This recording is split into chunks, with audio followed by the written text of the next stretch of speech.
sûr la mère, parce que tous les deux font un foyer, des enfants. Alors la famille, c'est la base de la cellule, c'est la cellule de base d'une société. Bien.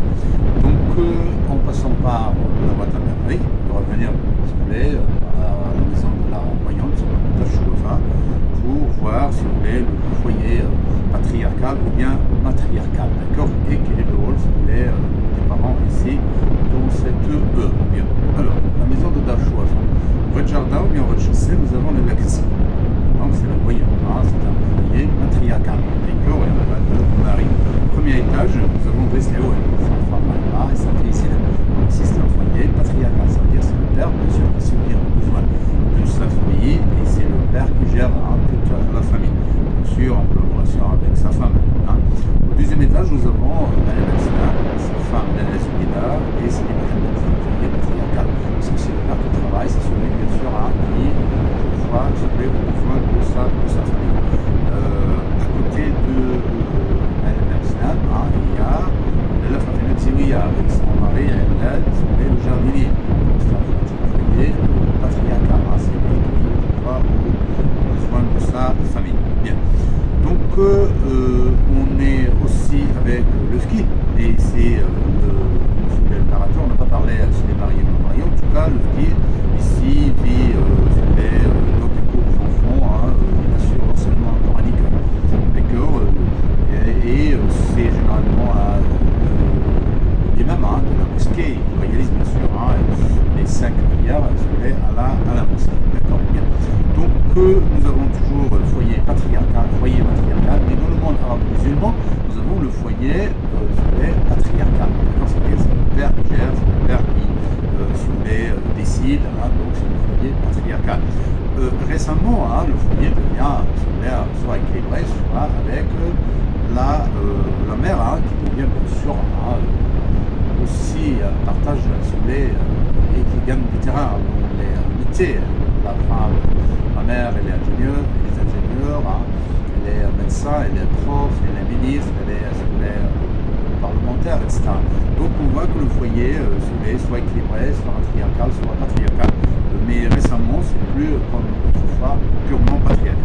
Alors, purement patriarcal, on va aller avec Fatima Mernissi, d'accord, l'écrivaine marocaine, bien sûr, qui parle dans un sujet, le patriarcat. C'est-à-dire, elle parle de la violence, du voile, du père, justement la violence du père dans le foyer, etc. Donc, faisons une petite digression sur le mot patriarcat, patriarche.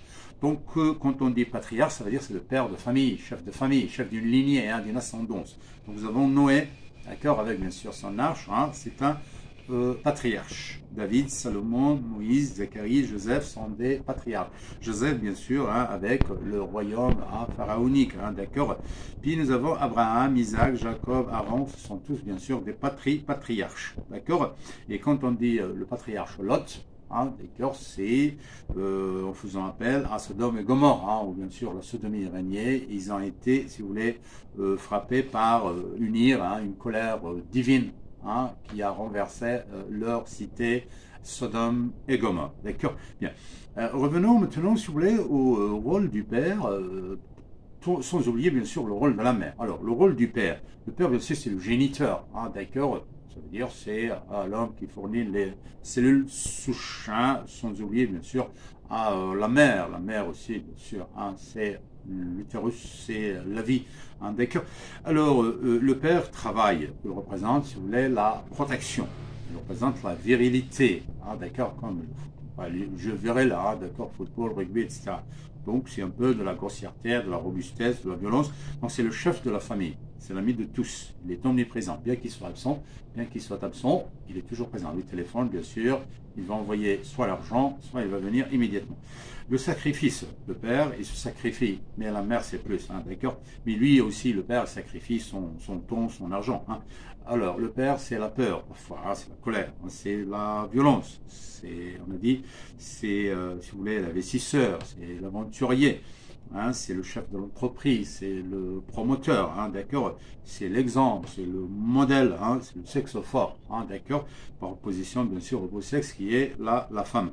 Le père, c'est l'argent, c'est la richesse, c'est le voyage, hein, d'accord. Le rôle, c'est l'apprentissage orienté vers le développement, hein, des activités, comme on a dit, viriles, hein, comme la chasse, la pêche, le foot, le rugby, etc. C'est la sobriété, le père, d'accord. Il cherche du travail partout, gagne de l'argent partout. Hein, le père, c'est le militaria, c'est la puissance, hein, c'est les militaires, hein, c'est, d'accord, la virilité. Donc, je passe maintenant au rôle de la mère. Hein. La mère, c'est l'affection, d'accord? Celui qui aime toute la famille, hein, sans, si vous voulez, sans ménager aucun effort, c'est la maman. C'est la beauté, la maman. Hein. C'est l'amour. Hein. C'est la moitié douce. Hein. C'est l'autre côté. Hein. C'est l'autre, d'accord? C'est le beau sexe, d'accord? Proposition sexophore chez l'homme. Maman, c'est les vêtements, choix des couleurs, hein, choix, si vous voulez, de l'argenterie, hein, d'accord, de la vaisselle. La maman, c'est l'école. C'est papa, bien sûr. C'est le linge, c'est la cuisine, les belles recettes, hein, les bonnes recettes. Papa aussi pourrait bien sûr se spécialiser dans une recette, mais maman, c'est aussi la beauté, l'esthétique, l'amitié, le maquillage, la présence, secret, la fidélité. Maman, c'est la famille. Hein? Maman, c'est la famille, je répète bien. Donc, maman n'est pas la ménagère de la maison. Tout le monde doit, si vous voulez, doit donner un coup de main, si vous voulez, dans le ménage. Hein? Tout le monde, sans exception. Le père, la fille, les enfants, tout le monde. Maman n'est pas la ménagère. Maman, elle gère. Maman, elle aime tout le monde. Hein? Maman, c'est la parole. Maman, c'est la conviction. C'est la dissuasion. C'est la persuasion. C'est la conviction. Maman, c'est la tolérance. Elle accepte, si vous voulez, toutes les fautes. Elle répare. Hein? Elle relie. Elle relie, hein, si vous voulez. Hein? D'accord. Donc, maman, si vous voulez, c'est la doctoresse, on rappelle, que la femme de l'année aux États-Unis américains. Alors, une année, on a choisi la femme de l'année. C'était une doctoresse qui est mariée à un ouvrier très simple, avec des enfants. Elle, si vous voulez, prépare son repas, gère sa famille, fait le ménage, mais elle écrit. Ça veut dire pour compenser, si vous voulez, le besoin de sa famille, parce que son mari touche un petit salaire, enfin le salaire, donc elle écrit des œuvres et comme ça elle gagne de l'argent, compensant bien sûr hein, la perte, je ne peux pas dire la perte, mais si vous voulez, le besoin hein, d'accord, financier de la famille. Donc la mère aussi, d'accord, aujourd'hui elle travaille là aussi un revenu. Si elle ne travaille pas, c'est la gérante de la famille, c'est elle qui partage toutes les activités bien sûr et qui oriente la famille vers la meilleure société. Donc foyer patriarcal commence un petit peu d'accord à disparaître dans les sociétés arabo-musulmanes, d'accord, et même dans les sociétés industrialisées. Pourquoi? Parce que la mère, si vous voulez, gagne du terrain, d'accord, et là, si vous voulez, acquis, elle a, je ne vais pas dire, elle est allée dans tous les métiers, hein, d'accord, elle a gagné tous les métiers du monde maintenant, c'est même dans la NASA, même pilote d'avion, pilote de chasse, ingénieur, médecin, d'accord, elle joue un rôle très important dans la société. Donc, le père et la mère, tous ensemble, chef de foyer, merci.